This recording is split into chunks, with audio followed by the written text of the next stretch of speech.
क्या आपको पता है रावण की मृत्यु कैसे हुई थी? रावण की मृत्यु पर राज किसने बताया था? रावण कोई साधारण योद्धा नहीं था। रावण को कोई परास्त नहीं कर सकता था। बहुत लोग जानते हैं कि रावण की मृत्यु का राज विभीषण ने श्री राम जी को बताया था।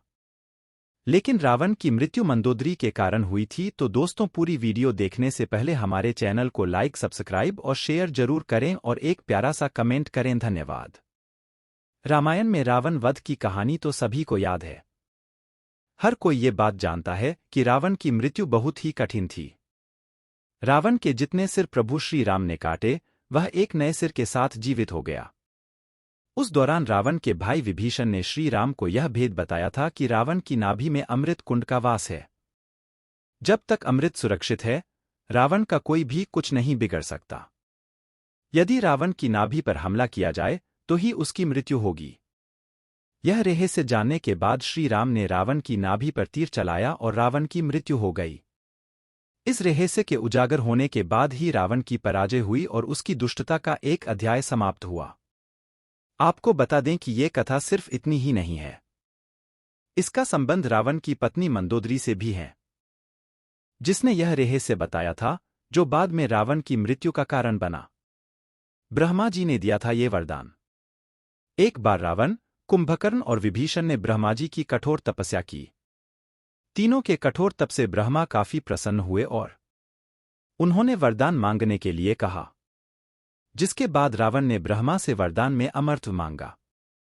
इस वरदान से ब्रह्मा जी विवश हो गए और बोले कि किसी भी प्राणी को अमरता का वरदान नहीं दिया जा सकता, इसलिए तुम कोई और वरदान मांग लो। लेकिन रावण अपने हठ पर डटा रहा।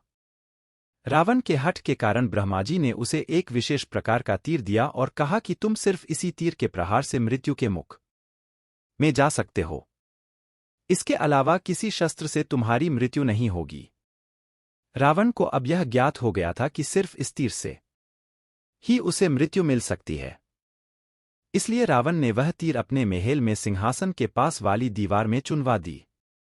वहीं वह जब भी अपने सिंहासन में विराजमान होता तो वह जानता था कि तीर कहाँ है। लेकिन ये भेद रावण के अलावा सिर्फ उसकी पत्नी मंदोदरी को पता था। मंदोदरी ने इस प्रकार खोला था भेद।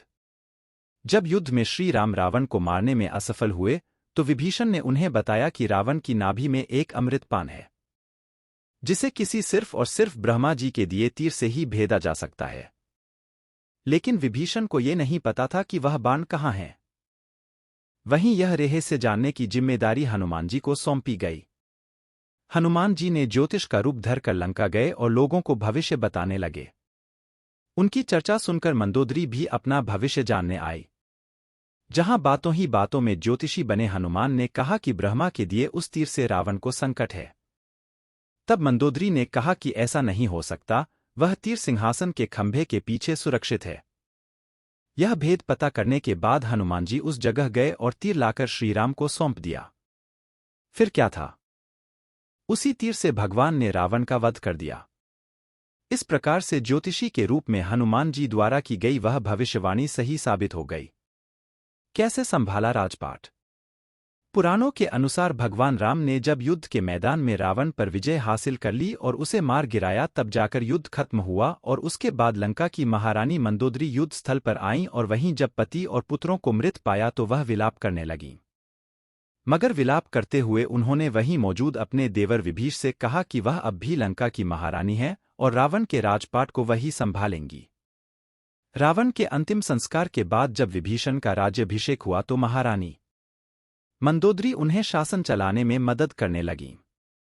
भारत में है मंदोदरी का ससुराल। पुराणों में बताया गया है कि रावण का ननिहाल राजस्थान में मौजूद जोधपुर के नजदीक एक गांव में है। रावण की मृत्यु के कुछ समय बाद मंदोदरी लंका को अलविदा कह जोधपुर अपनी ससुराल आ गई थी। यहाँ रावण का एक मंदिर भी है, जो कहा जाता है कि मंदोदरी ने ही बनवाया था और तब से यहाँ रावण की पूजा की जाती है। यह भी तथ्य है। कहा जाता है कि भगवान श्री राम के कहने पर मंदोदरी ने रावण की मृत्यु के कुछ वक्त बाद अपने देवर विभीषण से विवाह कर लिया। दरअसल भगवान श्री राम नहीं चाहते थे कि रावण की मृत्यु के बाद लंका बिखर जाए और विभीषण अपने बड़े भाई राजगद्दी पर बैठना नहीं चाहते थे। मंदोदरी के बारे में रोचक तथ्य। मंदोदरी के बारे में जो कथा मिलती है उसके अनुसार वह हेमा नाम की अप्सरा की बेटी थी। देवराज इंद्र की सभा में एक बार कश्यप ऋषि के पुत्र माया की नजर हेमा पर गई और वह उस पर मोहित हो गया। माया ने हेमा के सामने विवाह का प्रस्ताव रखा। विवाह के पश्चात हेमा ने मायासुर की पुत्री को जन्म दिया जिसका नाम मंदोदरी रखा गया। अप्सरा की बेटी होने के कारण मंदोदरी बहुत ही सुंदर और आकर्षक थी। जब मंदोदरी विवाह योग्य हुई तो इनके पिता मायासुर ने योग्य वर की तलाश शुरू कर दी, लेकिन उन्हें अपनी रूपवती कन्या के योग्य कोई वर नहीं मिल रहा था। इस दौरान मायासुर ने रावण से अपनी पुत्री का विवाह करने की बात सोची और रावण के सामने मंदोदरी से विवाह का प्रस्ताव रखा। मायासुर ने मंदोदरी को रावण से मिलाया। रावण की नजर जैसे ही मंदोदरी पर गई वह मोहित हो गया और झट से विवाह का प्रस्ताव स्वीकार कर लिया। रावण ने मंदोदरी को वचन दिया कि केवल मंदोदरी ही उनकी प्रमुख पत्नी और लंका की महारानी होगी। मंदोदरी से विवाह के उपहार स्वरूप मायासुर ने रावण के लिए सोने की लंका का निर्माण किया। एक कथा यह भी है कि रावण की मृत्यु एक खास बाण से हुई थी। इस बाण की जानकारी मंदोदरी ने ही हनुमान जी को दी थी।